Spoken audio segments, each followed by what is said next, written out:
ലബനനിൽ ഹിസ്ബുള്ളയുടെ പേജറുകൾ പൊട്ടിത്തെറിച്ച് മരിച്ചവരുടെ എണ്ണം 11ആയി. 4000-ഓളം പേർക്ക് പരിക്ക്. 200-ലധികം പേരുടെ നില ഗുരുതരമായി തുടരുന്നു. പിന്നിൽ ഇസ്രായേലാണെന്നും തിരിച്ചടിക്കുമെന്നും ഹിസ്ബുള്ള അറിയിച്ചു. അതേസമയം ലബനനിൽ പൊട്ടിത്തെറിച്ച പേജറുകൾ തായ്വാനിൽ നിന്ന് ഇറക്കുമതി ചെയ്തതാണെന്ന് കണ്ടെത്തി. പേജറുകളിൽ സ്ഫോടക വസ്തുക്കൾ ഒളിപ്പിച്ചിരുന്നുവെന്നും ലബനനിൽ എത്തുന്നതിന് മുൻപ് കൃത്രിമം നടന്നെന്നും റിപ്പോർട്ടുകൾ. BK സുഹൈൽ വിവരങ്ങൾ നൽകും. സുഹൈൽ, പേജറുകളിൽ കൃത്രിമം നടന്നു എന്ന തരത്തിലുള്ള റിപ്പോർട്ടുകൾ പുറത്തു വരുന്നുണ്ട്. അതിനകത്ത് വലിയ അട്ടിമറി തന്നെ നടന്നിരുന്നു. തായ്വാനിൽ നിന്ന് ഇറക്കുമതി ചെയ്യുമ്പോൾ തന്നെ സ്ഫോടക വസ്തു ഘടിപ്പിച്ചു എന്ന തരത്തിലുള്ള സംശയങ്ങളാണോ ബലപ്പെടുന്നത്? ദിവ്യ, 11 പേരുടെ മരണത്തിന് കാരണമായി എന്ന് മാത്രമല്ല ഇപ്പോഴത്തെ ഈ പേജർ അറ്റാക്കിലൂടെ ഇപ്പോൾ വെളിവാകുന്നത്, മറിച്ച് ഹിസ്ബുള്ളയുടെ മുഴുവൻ സംവിധാനങ്ങളിലും കടന്നു കയറാൻ പറ്റാവുന്ന രൂപത്തിലേക്ക് ഇസ്രായേൽ ചാരസംഘടനയായ മൊസാദ് ഇടപെട്ടു എന്ന തരത്തിലുള്ള റിപ്പോർട്ടുകൾ പുറത്തുവരികയാണ്. അമേരിക്കൻ മാധ്യമങ്ങൾ US വൃത്തങ്ങളെ ഉദ്ധരിച്ചുകൊണ്ട് റിപ്പോർട്ട് ചെയ്യുന്നതും അതേപോലെ തന്നെ റോയിട്ടേഴ്സ് ലെബനീസ് സുരക്ഷാ വിഭാഗത്തിലെ ആളുകളുമായി നടത്തിയ സംഭാഷണം, ഇങ്ങനെയൊക്കെയുള്ള വിവരങ്ങളിലൂടെ നമുക്ക് പുറത്തു വരുന്ന കാര്യങ്ങൾ, ഇന്നലെ പൊട്ടിത്തെറിച്ച പേജറുകൾ തായ്വാനിൽ നിന്ന് ഇറക്കുമതി ചെയ്തതാണ്. മാസങ്ങൾക്ക് മുമ്പ് 5000 പേജറുകളാണ് ലബനാനിലേക്ക് ഇറക്കുമതി ചെയ്തത്. ഈ പേജറുകളിൽ മൊസാദിൻ്റെ ഇടപെടലുകൾ ഉണ്ടായി എന്നാണ് ഇപ്പോൾ സംശയിക്കുന്നത്. നേരത്തെ തന്നെ ഈ തായ്വാനിൽ നിന്നും ലബനനിൽ എത്തുന്നതിന് മുമ്പ് എവിടെയോ വെച്ചുകൊണ്ട് ഇതിലേക്ക് കൃത്രിമമായി സ്ഫോടക വസ്തുക്കൾ ചേർക്കുന്നു. അതിനെ നിയന്ത്രിക്കാൻ, ടെക്സ്റ്റ് മുഖേന അതിനെ നിയന്ത്രിക്കാൻ പറ്റാവുന്ന രൂപത്തിലേക്കുള്ള സാങ്കേതിക വിദ്യ കൂടി ചെയ്തിട്ടാണ് ഇത് ഈ ഹിസ്ബുള്ളയുടെ കമാൻഡർമാർക്കും അതേപോലെ തന്നെ സാധാരണ പ്രവർത്തകരിലേക്കും എത്തിയത് എന്നാണ് ഇപ്പോൾ മനസ്സിലാക്കുന്നത്.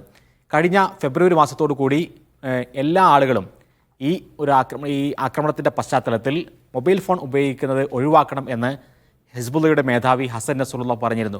അതുകൊണ്ടാണ് ഈ ഹിസ്ബുള്ളയുടെ കമാൻഡർമാരും അതേപോലെ തന്നെ സാധാരണ പ്രവർത്തകരും മൊബൈൽ ഫോൺ ഒഴിവാക്കുകയും അവരുടെ ആശയവിനിമയത്തിന് വേണ്ടി പേജറുകൾ ഉപയോഗിക്കാനും തുടങ്ങിയത്. പക്ഷേ ഇതിനുവേണ്ടി ഉപയോഗിച്ച ഈ പേജറുകൾ അതിനേക്കാൾ വലിയ വിനയായി ഹിസ്ബുള്ളക്ക് മാറുകയാണുണ്ടായത്. 11 പേർ കൊല്ലപ്പെട്ടു. അതിൽ സാധാരണക്കാരുണ്ട്, 8 വയസ്സുള്ള ഒരു പെൺകുട്ടിയുണ്ട്, 4000 പേർ പരിക്കേറ്റിരിക്കുന്നു. ആശുപത്രികളെല്ലാം ഈ പരിക്കേറ്റവരെ കൊണ്ട് നിറഞ്ഞ് കവിഞ്ഞിരിക്കുന്നു.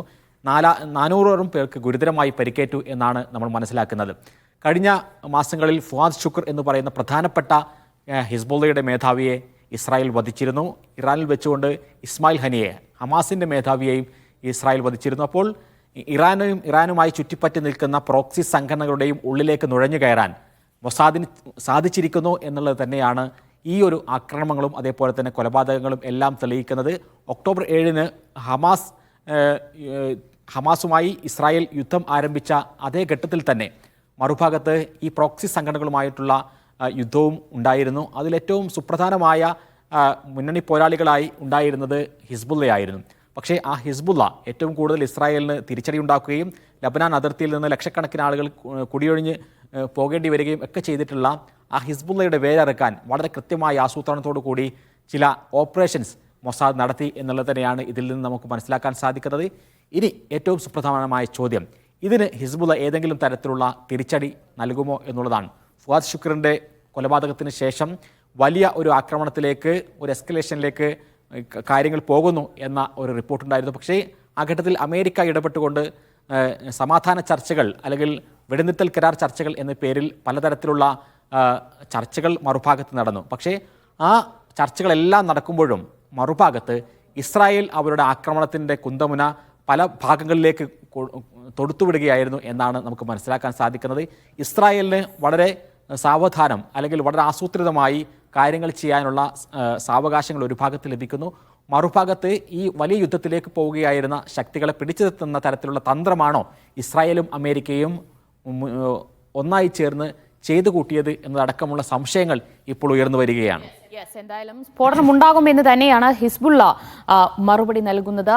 ലബനിലുണ്ടായ സ്ഫോടനത്തിൽ, പേജർ പൊട്ടിത്തെറിച്ചുണ്ടായ സ്ഫോടനത്തിലാണ് മരണസംഖ്യ ഉയരുന്നത്. 11 പേരുടെ മരണം സ്ഥിരീകരിക്കുകയാണ്. ഏതാണ്ട് 200-ലധികം പേർക്ക് ഗുരുതരമായി പരിക്കേറ്റിട്ടുണ്ട്.